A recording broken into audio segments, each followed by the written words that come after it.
Eh bien, bonjour à toi et bienvenue dans cette vidéo. On va un petit peu décortiquer ce plan, c'est-à-dire comment j'ai réalisé ce plan. Alors, c'est pas une version finale en tant que telle, c'est-à-dire je vais encore améliorer certaines choses, mais justement, je vais te montrer tout le processus qui m'a permis de créer ce plan et d'autres versions que j'ai faites, justement pour que tu comprennes un petit peu comment j'ai amélioré les choses et les questions qu'on peut se poser pour améliorer un plan. Donc ça, c'était ma première version, ça, c'était ma deuxième, et ceci, c'est ma troisième. Donc il y en aura sûrement une quatrième, une cinquième, pour essayer d'améliorer le plan. Mais là déjà on arrive à une assez bonne base. Et justement on va voir comment j'ai créé ce plan en partant de ceci. Et oui, on part de loin. Donc ceci n'est pas un tutoriel entre tutelles, c'est-à-dire qu'on va pas voir comment fonctionne chaque note, ce genre de choses. Non, ça c'est vraiment pas le but. On va essayer de comprendre comment on a créé ce plan. Et évidemment il y a des concepts que tu ne comprendras sûrement pas. Alors pour ça, pas de souci, il y a une formation vraiment très complète qu'on a fait sur Nuke. Lien en description si jamais tu es intéressé. Donc ici, on part de ce qu'on appelle ici le master. Je suis venu le denoise, c'est-à-dire que j'ai enlevé le grain. Donc en l'occurrence ici on n'a pas un plan avec énormément de grains. Vous voyez qu'ici il y en a un petit peu quand même,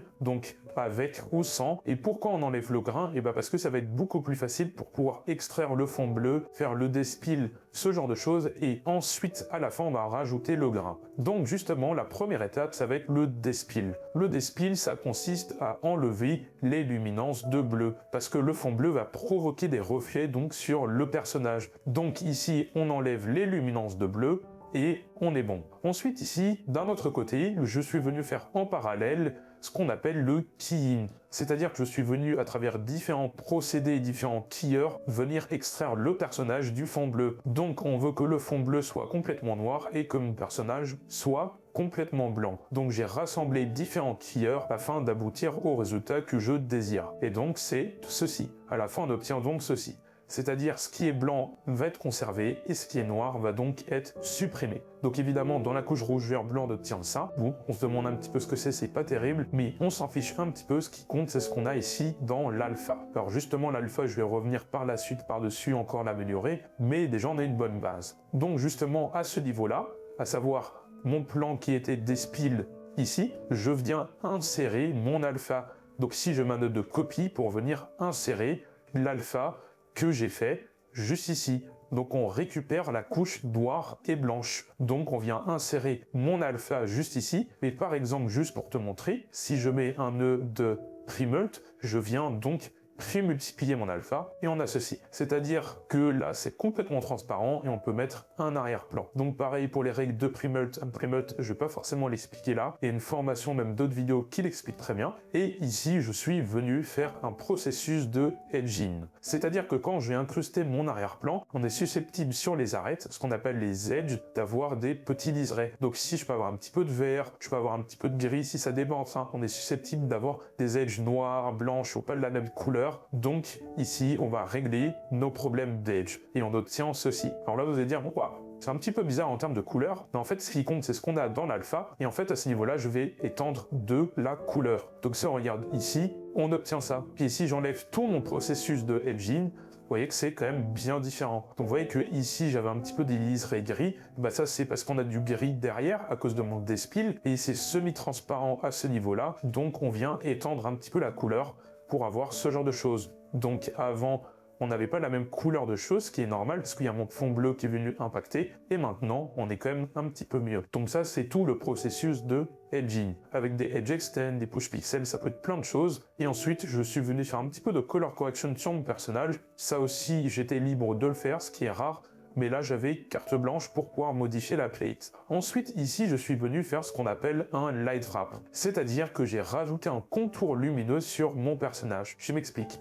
Donc si j'active et que je désactive ça, on peut voir ici qu'il y a un petit contour lumineux. Et en fait ça, ce contour lumineux, il est dû à mon arrière-plan. En fait, si vous mettez votre main, par exemple en face d'un soleil, vous allez remarquer qu'il y a un petit contour lumineux dû à la luminance du soleil sur le bord de vos mains. Et bien ici on peut imaginer que dans la ville c'est très lumineux, donc on va avoir un petit contour lumineux, c'est la ville qui va un petit peu déborder sur les cheveux. Par exemple, alors on en a à d'autres endroits, j'imagine, par exemple ici, vous voyez, ça déborde un petit peu la lumière, mais ça il le fait pas au hasard, il récupère l'arrière-plan, justement l'arrière-plan on va en reparler un petit peu après, qui est complètement blurré, parce qu'on n'a pas envie d'avoir les patterns, on a juste envie d'avoir un petit peu la couleur, la diffusion de la couleur, et donc ceci je viens le rajouter par-dessus, mais uniquement dans la zone de mon masque, comme ceci. Donc c'est une technique pour faire des light wraps. Donc je viens rajouter l'arrière-plan tout blurré uniquement sur le contour. Et donc c'est une technique pour créer ce qu'on appelle un light wrap. Donc maintenant je vais rajouter mon arrière-plan derrière et on obtient ceci. Et justement on va pouvoir voir avec ou sans light wrap. Donc ça c'est sans et ça c'est avec. Vous voyez que c'est très très léger, mais on y croit un petit peu plus. Ça vient légèrement faire déborder la lumière. Pareil, si on va à un autre endroit, au niveau des cheveux aussi, ça peut être assez intéressant. Voilà, donc ça c'est pour le light wrap. Donc je viens ici ajouter mon arrière-plan, et justement l'arrière-plan, parlons-en, parce que c'est une partie très importante donc de ce plan. Donc l'arrière-plan c'est ça. Ok, donc c'est une image récupérée sur internet. Alors ici on voit que la résolution est assez faible, donc j'aurais pu utiliser une technique que j'ai pas fait parce que c'est assez flou en arrière-plan. J'aurais pu mettre ce qu'on appelle un upscale, et donc l'upscale c'est un outil qui va vous permettre de gagner des pixels là où il n'existe pas. En fait c'est un outil d'intelligence artificielle en fait, et donc ça peut être assez lourd, c'est pour ça que je l'ai pas mis parce que j'en avais pas l'utilité étant donné que tout est flouté après, mais je vous montre parce que ça peut être assez utile. Donc vous allez rajouter du détail là où il n'existe pas. Par exemple, si je fais avant, après, vous voyez que ça c'était avant, et grâce à l'outil d'upscale, vous voyez que hop, je peux rajouter des pixels. Donc si jamais vous avez une plate qui est assez pixelisée, ça peut vous sauver. Bon, des fois ça marche pas non plus terrible, mais dans ce cas-là, ça aurait pu marcher. Mais moi je m'en fiche un petit peu parce que de toute manière c'est vu au loin et ça va être flouté. Donc ici, aucun intérêt. Mais bon, ça peut servir. Ensuite, je mets un transform pour recadrer ça, mais je garde les informations hors champ, parce qu'on va en avoir besoin, parce qu'on va venir projeter ça dans la 3D, et la caméra va bouger, donc elle va avoir besoin des informations hors champ. Ça peut être assez important. Ensuite, je me remets donc au bon format, on obtient ceci, je mets un petit grade pour venir réajuster mon ciel en termes de colorimétrie, et pareil, je touche un petit peu à la colorimétrie de mon plan, donc on obtient ceci. Ensuite, je vais faire une étape qui est vraiment très importante, c'est de faire fliquer l'arrière-plan. Ici, on a une plate qui est fixe, donc il n'y a pas d'animation, alors que dans la ville, dans les lumières, il y a un petit peu d'animation. Et donc je viens faire ça, et on obtient ceci. On va voir un petit peu comment j'ai fait. Donc si je fais play quelques frames, tu peux bel et bien voir que l'arrière-plan, il flique. Donc de loin, on a une sensation d'animation dans la ville, qui est quand même assez sympa. Mais comment j'ai fait ça? Alors ici, j'ai un noise. Ok, donc ça, c'est mon noise. Donc, vous voyez qu'il est petit et qui bouge. Donc ça, c'est la base de tout. C'est ce qui va nous donner ce flicky. Sauf que ça, je vais le transformer pour le mettre à la bonne échelle. Ici, hop, je le remets. Donc de ça, on passe à ça. Et donc, il vient aussi se faire dans ce qu'on appelle la bounding box, c'est-à-dire tout ce qui est à l'extérieur de mon cadre. Ce qui est très important, étant donné qu'on va faire de la projection sur une assez grande zone. Ensuite, je viens mettre un grade dans l'alpha. Donc si je regarde mon alpha, c'est ça qui nous intéresse. On passe de ça à ça, ok. Et vraiment très important, on a envie que ici, mon flicking se fasse dans les hautes lumières. Donc on n'a pas envie que ça se fasse ici dans les basses lumières, à savoir tout ce qui est noir. On veut que ce soit la lumière qui flique. Donc pour ça, on va isoler ma lumière. Ici, elle est d'un crieur. On va justement isoler la lumière de ma ville. Donc on obtient ceci. Ce qui est blanc, c'est ce qui va garder, et ce qui est noir va être supprimé. Donc si je multiplie ceci par ceci, on va donc obtenir ceci. Donc ça va uniquement être affecté sur les hautes lumières de ma ville. Donc si je fais play, on n'a qu'un flicking sur les hautes lumières. Avant c'était partout, et maintenant c'est que sur les hautes lumières grâce à ce keyer-ci. Donc on obtient ça. Ensuite je me suis dit que c'était un petit peu bête si c'était uniforme partout. Il y a certaines zones où il y en a un petit peu moins, donc j'ai ajouté un petit peu de variance grâce à ce noise aussi. Voilà, donc c'est-à-dire que ici on aura un petit peu plus, ici un petit peu moins. Donc je suis venu multiplier ceci, ok, donc je remultiplie, on a fait ça, et là on a ceci, ce qui fait que ça donne un petit peu de non-homogénéité, donc de ça on passe à ça. Donc il y a certaines zones plus lumineuses que d'autres, ok. Et ensuite, chose très importante, en fait, si vous regardez une ville, si vous allez en hauteur et que vous regardez une ville de nuit, vous apercevrez que ça flique beaucoup plus au fond et moins devant, ce qui est logique, parce qu'en fait ça va être beaucoup plus petit, et dès qu'il y aura un petit changement de lumière, vous allez le percevoir, parce qu'il y aura beaucoup plus de lumière au fond, étant donné que elles seront plus rapprochées dû à la perspective. Ce qui paraît logique. Donc pour ça, j'ai fait un ramp, et là, hop, si je multiplie mon ramp, ici, naturellement, il y aura du coup moins d'intensité, et dans le fond, il y en aura plus. Donc si je regarde avant-après, donc ici, il y en a beaucoup moins devant, et dans le fond, on va être pareil.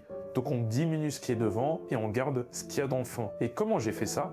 et ben j'ai fait un ramp de noir à blanc. Et donc si je multiplie par ceci, ce qui est noir, ça va se multiplier, donc ça va enlever de la valeur. Donc je l'ai mis à 0,6, mais si je l'avais mis à 1, ça aurait tout supprimé. Donc vous voyez, de ça, on passe à ça. Et donc ici, je viens de faire donc un ramp, c'est-à-dire un dégradé. Évidemment, je le mets pas à 1, je le mets par exemple à 0,68, ce qui me paraît bien. Donc ici, ça va être beaucoup moins fort que dans le fond. Et donc si je regarde le résultat final, donc je viens juste augmenter dans mon color corrector les hautes valeurs, donc dans les midtones. Alors ici, c'est des midtones puisqu'on n'est pas non plus à plus de 1, c'est entre 0,5 et 1. Donc pour être sûr, j'ai pris dans les midtones et j'ai mis ça à 6. Du coup, on est tranquille. Ici, je regarde, vous voyez que il y a bel et bien du flicking dans mes hautes lumières et que ça va être beaucoup plus fort derrière que par exemple devant. Vous voyez qu'il y en a quand même, mais c'est quand même moins fort. Voilà, donc l'intensité ici sera un petit peu forte. Et ici, je viens donc rajouter un ciel, ce qui me plaisait pas, le ciel de base. Donc j'ai un peu mixé entre les deux ciels. Ce qui est en bas me plaisait. Et ici, vous allez voir, on va faire le même processus, sauf que je vais rajouter des voitures. Alors comme ça peut paraître un petit peu grossier, mais étant donné que ça va être flou après, ça va très bien marcher. Donc il y en a peut-être un peu trop, je vais pouvoir baisser, mais ça me paraît plutôt normal d'avoir autant de voitures dans une ville, alors peut-être plus derrière et moins devant, ou alors que les points soient plus petits derrière que devant. Ça, c'est des choses qui pourront être faites, mais quand on regarde comme ça, sachant que mon personnage sera devant et qu'il y a les bancs noirs, franchement, on va pas le voir. Donc comment j'ai fait ça? Alors j'ai fait un noise rouge et un noise bleu. Et si on regarde ceci, donc là, c'est mon noise rouge, je vais faire un grade dans le black point et le white point pour en supprimer un maximum et avoir le nombre que je veux. Et là, j'ai fait une animation, vous voyez que ça part dans un seul sens. Et pareil ici, hop, le bleu, ça part dans le sens opposé. Ce qui fait qu'il y a des voitures qui partent par là et des voitures qui vont partir par là. Et quand je les réunis ensemble, on a une sorte de circulation, si on veut. Donc, les feux arrière, on peut dire que c'est ceux-là et qu'on les voit. Donc les rouges, et les feux avant, c'est ce qui va être bleu-jaune. Donc de loin, ça paraît très souvent bleu, donc c'est pour ça que j'ai mis bleu. Donc en fait, là, on va surtout voir les feux de voiture. Et ensuite, je suis venu multiplier ceci, ok? Donc on obtient ça. Donc de ça, on passe à ça. Mais par quoi je l'ai multiplié? Tout simplement par ce tilleur en luminance. Sauf que ici, je voulais pas justement que mes voitures soient là où c'est éclairé. Je le voulais dans les zones noires, ce qui est un petit peu plus logique. Donc on peut dire que c'est la route et que ce sont pas les bâtiments ou les lampes qui sont éclairées. Alors en vrai, ça serait pile entre les deux, souvent. Donc ce que j'ai fait, c'est que je suis venu faire un tilleur en luminance et j'ai inversé pour cette fois-ci non pas avoir les hautes lumières comme là, mais justement les basses lumières. Je suis venu inverser mon tilleur et j'ai fait une petite roto pour pas avoir le ciel. Donc si je regarde en alpha, j'ai plus le ciel et je suis venu multiplier ceci, donc on obtient ça. Ensuite j'ai fait un léger color corrector, ok, pour venir un petit peu booster et que ce soit légèrement moins saturé, un blur à 1 pour aussi un petit peu de masquer l'aliasing, et ensuite je suis venu rajouter ça en plus par dessus, et donc on obtient ceci. Ensuite j'ai fait un petit peu de color correction, donc ici j'ai mis un grade un petit peu orangé, parce que j'ai regardé des rêves de Paris, on était quand même assez orangé. Ensuite ici je suis venu rajouter un petit peu de vert dans le fond, donc c'est dû à la pollution. Et pareil ici j'ai un petit peu lifté, ok, donc avant, après, pour donner cette sensation d'atmosphère et de pollution. Et pour finir sur cet arrière-plan, je suis venu le projeter dans la 3D. Alors, c'est-à-dire qu'on est venu traquer le mouvement de caméra. Donc ici, j'ai un tracker qui vient suivre le mouvement de la caméra. Et donc, j'ai pu créer, grâce à ce caméra tracker, comme son nom l'indique, une caméra juste ici. Et donc, on va voir exactement le même mouvement de caméra pour que mon arrière-plan ait naturellement le même mouvement. Donc je suis venu projeter cette texture de ville dans une géante sphère, très loin de la caméra, comme si c'était dans le fond. Et là, on peut bel et bien voir que ma caméra, donc une caméra fixe à la première image, bon, ça c'est la projection. Pareil, dans la formation, on explique que c'est la projection. Donc je suis venu projeter ça sur une sphère, et pareil, on a donc mon mouvement de caméra. Alors dans Nuke, on peut pas voir en temps réel dans la 3D, mais donc on a un mouvement de caméra qui se balade dans la vue 3D avec une géante sphère qui correspond donc à ma ville. Et donc si on regarde le résultat, donc ça peut être un petit peu long, je vais le mettre en 1,5, quitte à avoir un petit peu moins de qualité, donc ça se voit, on a moins de qualité. Alors à cause du 1,5, on va voir les points rouges bouger un petit peu partout, ce qui est normal, mais tu peux bel et bien voir que ma ville est flic et qu'on a le bon mouvement donc de caméra. Alors là, je viens de changer la séquence, donc on obtient ceci. On peut voir que, si on compare à la plaie de fond bleu, on a le même mouvement de caméra. Alors pas la même parallaxe, parce que là, je l'ai mis dans le fond avec une sphère très grande. Mais pareil, on a un flicking quand même assez intéressant. Et en fait, plus vous allez mettre de défocus, plus vous allez voir le flicking. Et oui, donc là, on voit pas de flicking, donc il faut zoomer et on voit ici que, on a quand même du flicking, mais on ne voit pas autant que si on avait un gros défocus. Donc ici, juste après, on vient faire un glow, donc pour faire un petit peu baver les hautes lumières. Donc ici un léger glow. Alors évidemment c'est pas ça qui va changer le plan, mais ça peut être assez sympa. Et à ce niveau-là, je viens rajouter le flair. Donc le flair de la Tour Eiffel, c'est plutôt simple. En termes de couleurs, j'ai cherché plein de références, mais on arrive souvent à ce bleu-là. Donc je fais un masque que je viens animer. Donc si je regarde l'alpha de mon masque, on obtient ceci. Donc pareil, en termes d'animation, on arrive à peu près à cette cadence de vitesse. Alors logiquement, je devrais avoir un claquement, parce que le phare de la Tour Eiffel vient changer, en fait, ça permute 2 par 2, ce qui fait que je devrais avoir un claquement, mais je trouve ça un petit peu moins bien à l'image, du coup je l'ai pas fait. Ensuite, je viens donc prémultiplier ceci. Donc là, j'ai le phare. Donc ici, je viens rajouter plus de luminance au centre. Donc ce que je fais, c'est que je prends ici la même roto. En fait, j'aurais pu aussi partir de là et venir hop, enlever ça et directement la connecter là, ce qui est quand même plus simple. Donc j'ai la même roto, sauf que celle-ci, je viens l'érode vers l'intérieur, booster le grade, ce qui fait que entre ceci et ceci, j'ai un peu la même chose, sauf que là, c'est vers l'intérieur. Je viens rajouter plus de luminosité vers l'intérieur. Ensuite, un transform match move pour avoir le même mouvement de caméra. Donc là, ça peut être en 2D, pas en 3D. Je crois même que j'ai traqué l'arrière-plan pour pas trop me prendre la tête, ça sert à rien de le faire en 3D. Alors j'aurais pu, même si je veux, le mettre sur ma sphère, etc. Mais ça aurait fait une déformation devant, je pense. Donc c'est plus simple de le faire en 2D. Je viens rajouter un léger glow à ce niveau-là.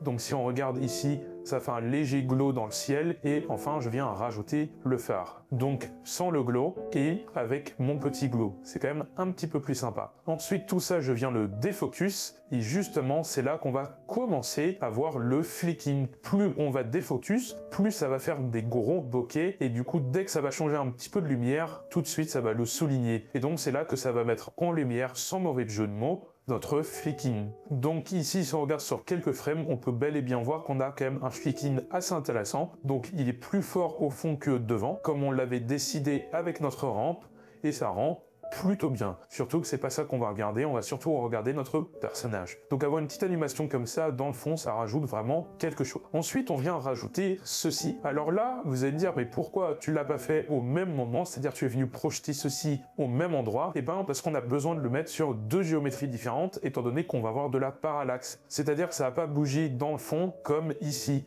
parce que ces objets sont bien plus devant, donc naturellement, on va pas avoir le même mouvement. Donc si je fais play, tu peux voir alors c'est assez léger, mais qu'on va avoir un décalage. Donc si on regarde ceci, on voit que dans le fond, ici, ça va beaucoup plus bouger à cause de la parallaxe que ce qui est devant naturellement. Tu vois que ça bouge pas pareil. Et donc on va créer cet effet de parallaxe parce que dans la 3D, justement, on n'est pas venu les placer au même endroit. Niveau 3D, je vais te montrer ce que ça donne. Alors si je relance ça rapidement, tu peux voir qu'on a une parallaxe assez intéressante et justement je les ai placés au bon endroit dans la 3D. Donc comment je suis venu faire ça? Alors tout d'abord on a ceci. Pour ceci je suis venu prendre cette image, détourer ça, voilà ce qu'on obtient, légèrement blurrer pour que ce soit plus facile de gommer les spéculaires, faire un edge extend donc pour pas avoir de problème d'edge comme on a vu tout à l'heure et prémultiplier ceci. Donc on obtient ça. Alors ça, je m'en suis servi comme texture et je l'ai exporté dans le logiciel de 3D comme Blender pour pouvoir modéliser ça. Donc j'ai modélisé ça en 3D comme ceci et je suis venu le projeter. Donc de ce côté-là, ça marche pas trop, mais nous ce qui nous intéresse c'est ce côté-là. Donc on a cette modélisation 3D avec donc cette texture qui a été projetée. Ensuite je suis venu la placer au bon endroit. Donc si je fais F, on va ici et je vais double-cliquer sur ma caméra juste pour te montrer.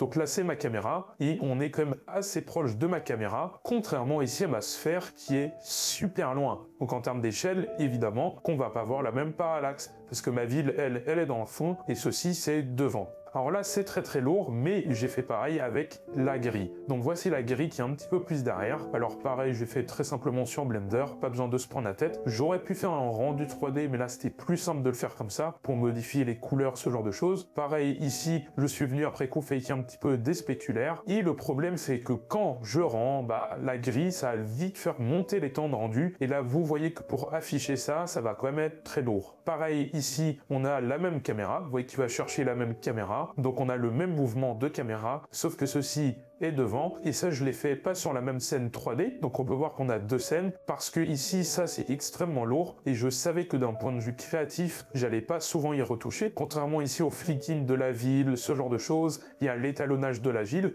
ça je savais que j'allais pas y toucher, donc j'ai fait sur une autre scène 3D, comme on peut le voir ici, pour justement pouvoir le précalculer à ce niveau-là. Donc qu'est-ce que j'ai fait? Par un petit peu de color correction, donc pareil, vous voyez que c'est très lourd, alors là c'est parce qu'il va chercher un Wave Wonder pour aller chercher la passe de normal, ce genre de choses. Donc, pour ceux qui ont vu la formation, vous savez de quoi je parle. Et donc, je viens faire un petit peu de color correction. Je divise mon alpha, je l'érode, ce genre de choses sur un edge blur, un petit défocus, et je rends tout ça. Ce qui fait que maintenant, ceci, c'est super rapide à lire, étant donné que j'ai précalculé, c'est-à-dire que j'ai rendu ça. Et donc, maintenant, on a juste à lire un read, ce qui est quand même bien plus simple. Donc là, j'ai pu faire quelques corrections juste après, ok, comme mettre un effet de light wrap. Donc c'est comme le light wrap qu'on a parlé tout à l'heure. Vous voyez que la lumière de la ville vient déborder sur le grillage, sauf que là je l'ai fait avec un dot de light wrap, et ici je ne l'ai pas fait avec un dot de light wrap, mais le résultat est le même, c'est-à-dire que on vient faire déborder la lumière de l'arrière-plan qui est complètement floutée, donc sur les bords. Le principe est exactement le même. Donc ici j'ai mis un défocus pour ça qui est moins élevé que le défocus pour ça. Naturellement là il est à 3 et là il est à 1. Ok, parce que ça ne doit pas être beaucoup défocus. On obtient naturellement ceci. Là je viens faire les effets d'objectif, donc les aberrations chromatiques. Vous voyez qu'on a des aberrations chromatiques. C'était assez fort sur la plate de base. Pareil, un blur directionnel sur les côtés, un effet de vignettage et pour finir de la distorsion. Donc le problème avec la distorsion ici, c'est que ça va venir étendre la matière. C'est pas bien grave parce qu'il y aura une conformisation au montage en un petit zoom, donc on peut bénéficier de ce zoom à notre avantage. Ensuite je viens cropper, donc ceci ça vient se composer à mon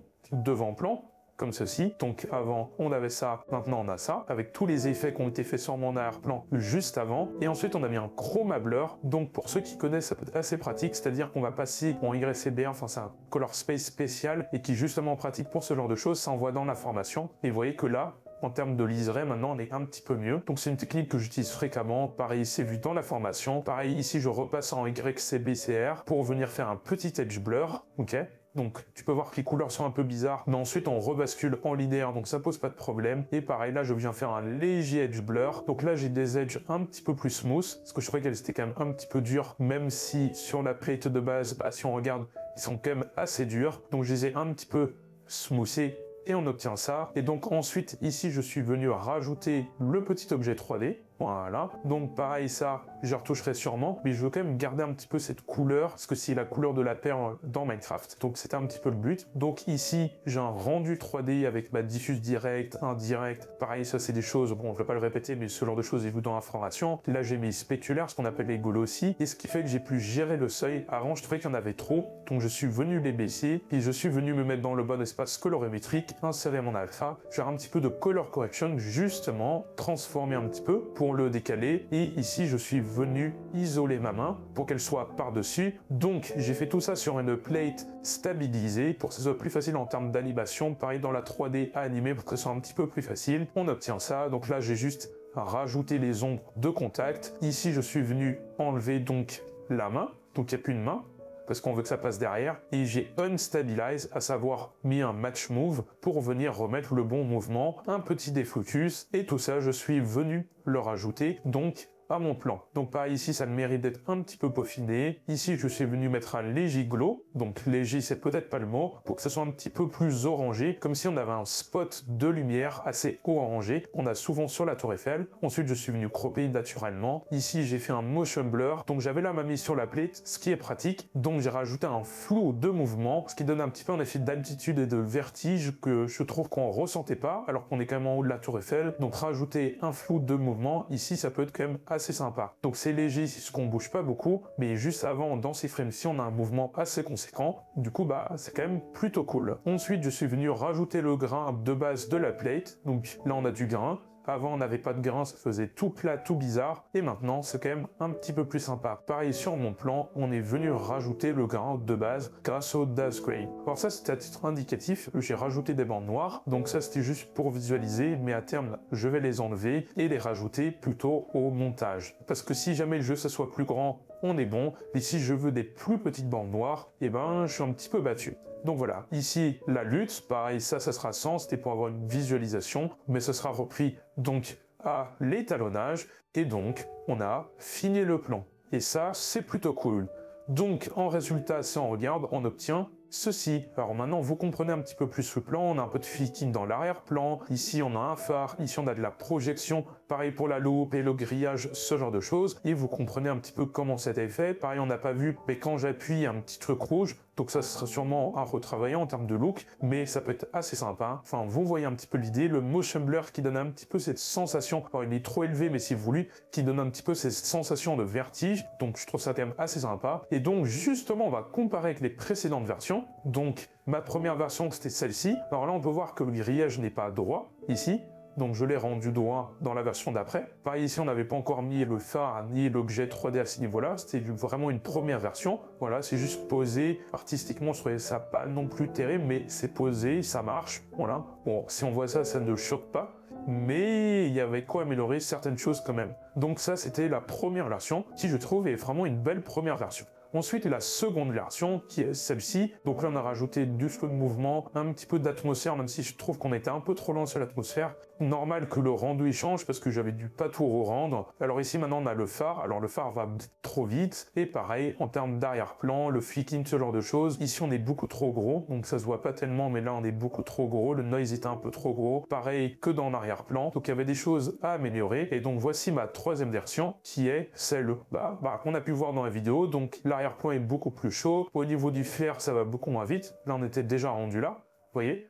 Au niveau du fer, là, ça va extrêmement vite. Alors que là, on est beaucoup plus lent. Et en termes de couleur, on est aussi beaucoup mieux après avoir regardé des références. Et en termes d'arrière-plan, ici, c'est quand même un petit peu plus sympa, un petit peu plus chaud. Donc, ça donne un petit peu plus envie de revoir le plan. Et Paris, ça ressemble un petit peu plus à ça. Donc voilà comment j'ai amélioré ce plan. Pareil, ici, j'ai un peu réétalonné le plan de base parce que c'était pas assez orangé, alors que on a des phares assez orangés tout en haut de la tour Eiffel. Donc, on obtient ce genre de choses. Alors, je pourrais l'améliorer. Je trouve que la main, elle est un peu trop blanche. Ok, juste la main. En tout cas, le visage, ça va, mais la main est soit trop lumineuse, soit trop blanche, donc ça rejoint un peu les deux. Ici, les interactions, l'objet en général, il a le mérite d'être encore amélioré, et donc j'ai juste un pré-étalonnage. Je pense que la plaie peut être beaucoup plus sombre, comme ça, je pense que ça rend mieux que comme ça. Après, ça sera peut-être à peaufiner par la suite, donc ça sera sûrement à l'étalonnage, mais globalement, je pense que cette zone, je peux l'améliorer. Donc voilà, c'est tout pour cette vidéo, j'espère qu'elle t'aura plu. Si c'est le cas, n'hésite pas à le manifester en commentaire. Si tu vas voir plus ce genre de vidéos, c'est-à-dire des plans de débrief qu'on peut faire à Dijon FX, surtout n'hésite pas. Et si tu as envie d'aller plus loin, il y a un petit questionnaire que tu peux retrouver en description pour acquérir la formation Nuke. Donc surtout n'hésite pas. Et sur ce, je te dis à la prochaine.